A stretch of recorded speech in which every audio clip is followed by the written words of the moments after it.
Hi, so I'm here with Stuart Duffy of the Bradford, General Manager of the Bradford Bulls. Stuart, I'd just like to get a bit of background on you. So what makes Stuart Duffy tick? What are your interests outside of running Bradford Bulls?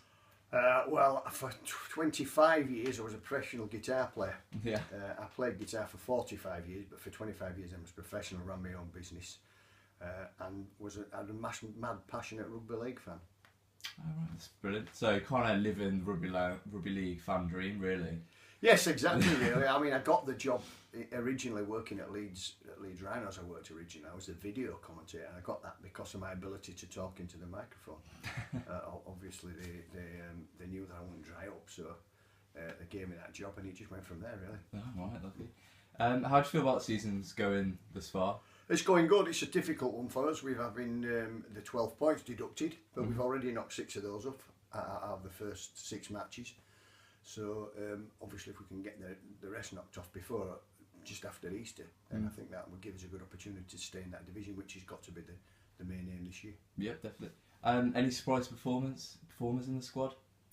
Yeah, I think Ross Oakes, some of the young kids, Ross Oakes, Ethan Ryan have stood up very well, and James Bentley, the young kids have done very, very well. And obviously we've had a few kids in from Leeds who've been on loan, and Mikołaj Ledsky is going to be a real star in the future. And Jordan Willis added a lot bit to us as well, so we've done well. All right, but and what does Bradford Bulls mean to you if you had to describe what the club? Oh, it means a lot to me. It's been my life. I've worked there 19 years in May, and it's been my life for that time. It's taken up a large part of my life. I've seen success, I've seen failure, spectacular success and spectacular failure. And you've got to, as somebody once said, you've got to treat those twin imposters the same. So for me, we win Dewsbury this week, it'll be just as good as winning one of the grand finals. I feel for the fans. I feel for the fans as much as anybody. It's been a hard time for them since about 2010, 11, when the problems first started, and they've never really recovered. I have various thoughts on why that's happened, which I probably won't share with you here. But there are things that happened that shouldn't have happened, and people were involved who shouldn't have been involved. And at the end of the day, it's the fans that suffer. Yeah. The fans and the players and the people who've not been paid and made redundant 2 or 3 times, and it's not been very good. So it means a lot to me.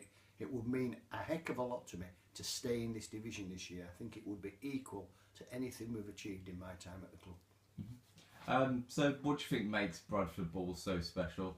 I was at Bradford Bulls about 2 weeks ago for the game, and I was talking to a lot of fans, and they were saying that there was no way, through like liquidation, through the administration period, there was no way they were going to leave. Do you think that maybe fans of other clubs would have not been able to stop anything? Bradford Bulls has that special? I think so, yeah. I think it's got a special thing. It probably goes back to the glory days. We've got a lot of people who took when Super League started, and Bradford Bulls were the epitome of what Super League was about. And I think that they've stuck with us, and that hardcore of fans will stick with us. I mean, we've had 4,000 fans in there.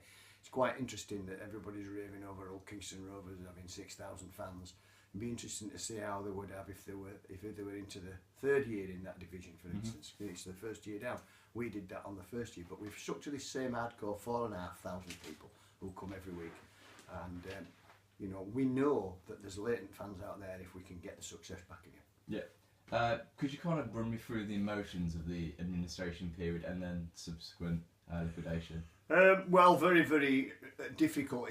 Things started in May, really, when people started getting paid late, and it soon became apparent that the wage structure had been sorted out, that certain groups of people got paid before other groups of people. So, for instance, the players might get paid on the day that they should get paid, but the staff didn't get sometimes for a week after. I was pretty lucky. I was in with the players' pool of money on that one. So the staff were not very happy about what was going on, and it was fairly obvious going forward that we were in big problems. That came to a head when we didn't make the playoffs. We didn't make the top 4. Culminated in Steve Ferris resigning immediately after that, who was the managing director, and then Robbie Paul also decided that he wanted some time off. He had some personal problems, so they asked me to become general manager again. And go back full time, which I was quite happy to do. But as soon as I got back to Odsel and back in Stansted Odsel in the offices, I soon realised how bad it was. Yeah. Yeah, we got some terrible debts. People weren't paying. We were robbing Peter to pay Paul, and Paul to pay Michael, and Michael to pay Patrick, and Patrick wasn't getting paid. And that's basically what it was. Again, we were in the same situation. The players weren't getting paid on time. The staff weren't getting paid on time. There were no bills being paid. We were having to pay up front for anything we really wanted.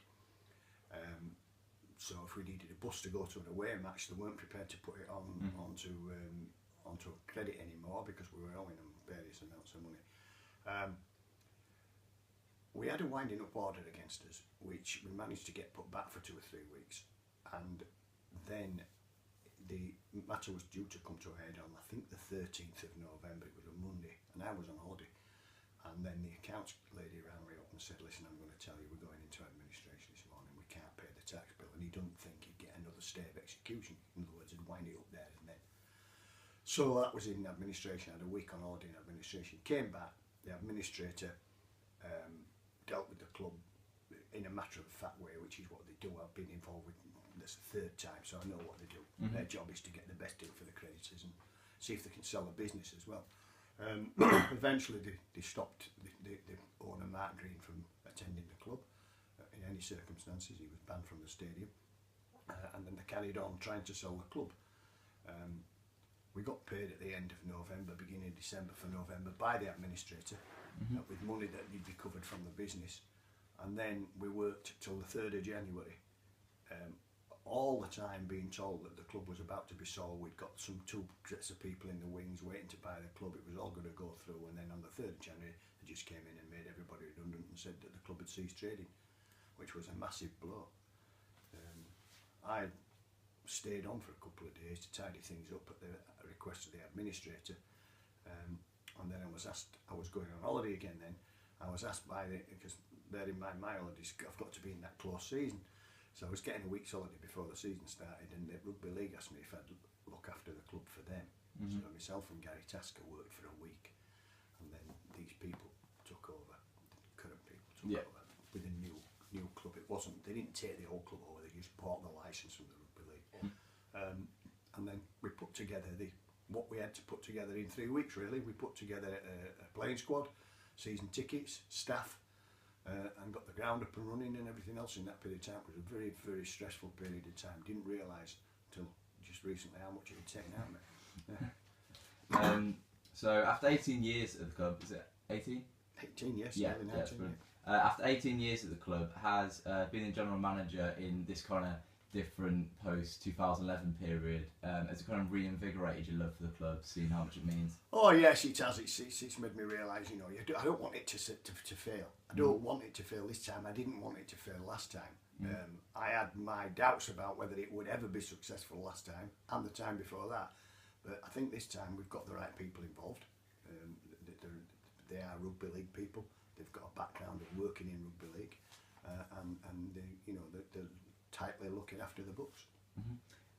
So how would you say that your role has changed? So when you were general manager in the early 2000s to being general manager now, is it kind of more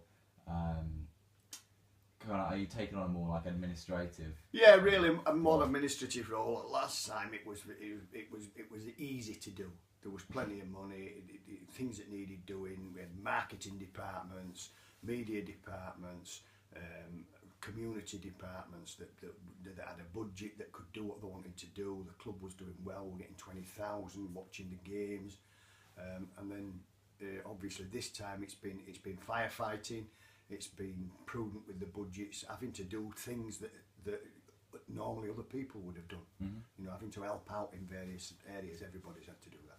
Yeah. So do you think the club's finally on the right path with the new ownership? Yes, I think so. I think they've done a good job. We're obviously moving along in the right direction. We've got various things to sort out. We need to sort the work permit out for Mr. Tulvey, for instance.